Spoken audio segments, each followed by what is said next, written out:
नाज़रीन, पाकिस्तान ने एक स्पॉइलर यानी कि अमन दुश्मन की एक बहुत बड़ी और बुरी हरकत को कल रात ना सिर्फ ये कि उसको शटअप कॉल दी है, बल्कि उसके जवाब में उसको जो धमकी दी उसके बाद से स्पॉइलर यानी कि जो अमन के दुश्मन है वहाँ पे खामोशी है और एक सख्ता है। और दूसरी तरफ पाकिस्तान ने लबनान के मामले में बड़ा सख्त मौक़िफ़ अपनाया और आज मगरबी मीडिया उसकी तस्दीक कर रहा है कि लबनान के साथ इज़राइल के जो मुज़ाकरात हैं वो भी पाकिस्तान की वजह से हैं और पाकिस्तान के मौक़िफ़ अपनाने की वजह से हैं। वो क्या मौक़िफ़ था, क्या दो टोक बात की गई और फिर ये कि इस वक्त पाकिस्तान के शाहीन गल्फ़ की फ़ज़ाओं में एक दीवार बने खड़े हैं।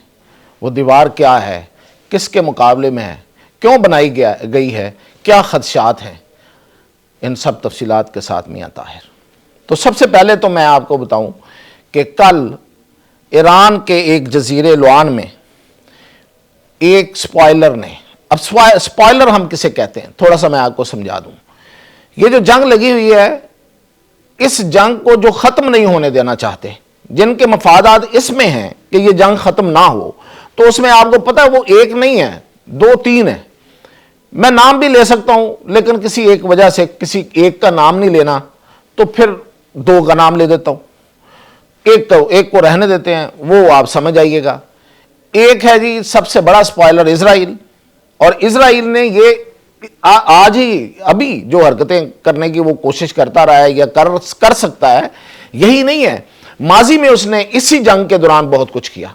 मसलन पाकिस्तान ने जो वज़ीर ख़ारजा ईरान के हैं आरागची और जो सदर हैं पज़ेश्कियान, उनको जो इन्होंने कत्ल करने की कोशिश की दौरान जंग और उनको निशाना बनाने की कोशिश की, जब पाकिस्तान मुज़ाकरात की दागबेल डाल चुका था तो पाकिस्तानी इंटेलिजेंस ने ये रिपोर्ट पाकिस्तानी क़यादत को की और पाकिस्तानी क़यादत ने फिर डायरेक्ट ट्रंप को बताया कि देखें अगर ये लोग निशाना बन गए, जो कि वो चुन चुन के एक एक को निशाना बना रहे थे, अगर ये लोग भी निशाना बन गए तो आप समझिए कि अमन कभी नहीं आएगा, आप इस जंग से कभी नहीं निकल सकेंगे।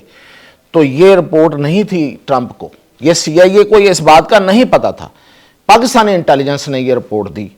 तो ट्रंप के कान खड़े हुए और उसने फौरी तौर पे फिर इजराइल को डांटा और कहा कि खबरदार इनको निशाना नहीं बनाना। और फिर उससे 2 दिन बाद उन्होंने पाकिस्तानी एम्बेसी के करीब बमबारी की इजरायली तैयारों ने, और सिर्फ पाकिस्तान को पैगाम देने की कोशिश की कि इन मुज़ाकरात में ना पड़ो। लेकिन पाकिस्तान तो अपने इस्लामी बरादर मुल्क की खातिर इस मैदान कारज़ार में कूद चुका था, तो इसलिए पाकिस्तान पीछे नहीं हटा और उन कोशिशों को लेकर आगे चलता रहा। इसके बावजूद कि गुज़श्ता रोज़ जंग बंदी के बाद भी ईरान के जजीरे लुआन पर एक स्पॉइलर ने हमला कर दिया और वो बहुत बड़ा हमला था, रिफाइनरी पे हमला था। उसके बाद ईरान के जो बयानात आने थे, जो आए, बल्कि वो बड़े ही लेजिटिमेट थे, जायज़ थे। उन्होंने कहा कि देखें एक तरफ जंगबंदी है और दूसरी तरफ हम पे हमले हो रहे हैं, लेकिन पाकिस्तानी इंटेलिजेंस को पता लग गया था कि ये किसने किए हैं। उन्होंने फौरी तौर पे बताया कि ये अमेरिका के हमले नहीं है। पहले तो ईरान को बताया कि देखें ये अमेरिका का हमला नहीं है, ये एक स्पॉइलर है, तो इसलिए आप ज़रा ठंडे रहें, हम बात कर रहे हैं। और फिर उसके बाद सदर ट्रंप से फील्ड मार्शल ने रब्ता किया और 2 बड़े ज़बरदस्त पैगाम उनको दिए। उन्हें कहा कि एक तो इस स्पॉइलर को भी रोकें, दूसरा स्पॉइलर जो है उसकी भी बात करते हैं, पहले तो इसको भी रोकें। अगर ये ना रोका तो ये मुज़ाकरात जो हैं ये यहीं रुक जाएंगे। और दूसरा उन्हें जो सख्त पैगाम वो ये दिया कि इजराइल को रोकें कि वो जो हिजबुल्लाह का नाम लेकर लबनान पर जो कुछ कर रहा है, तो इसलिए अगर लबनान पे उसने यही कुछ करते रहना है और आगे बढ़ते रहना है और कब्जा करना है, तो फिर ये मुज़ाकरात से हम निकल रहे हैं। करने हैं तो खुद करें, जो भी इसका हल निकालना आप निकालें, हम साइड पे। तो ये इतना बड़ा पैगाम था कि उसके बाद ट्रंप ने फिर 2 तरफ फ़ोन घुमाए। एक तो उस स्पॉइलर को कहा है कि भाई क्या हो गया, मतलब हमारी मदद के बगैर तो आप हो ही कुछ नहीं।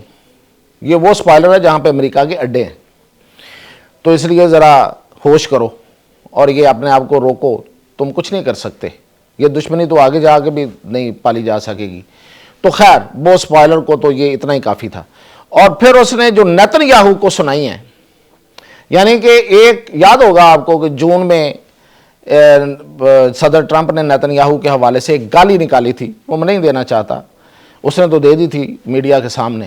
وہ تقریباً اسی طرح کی گالیاں اس نے اس کو دی ہیں.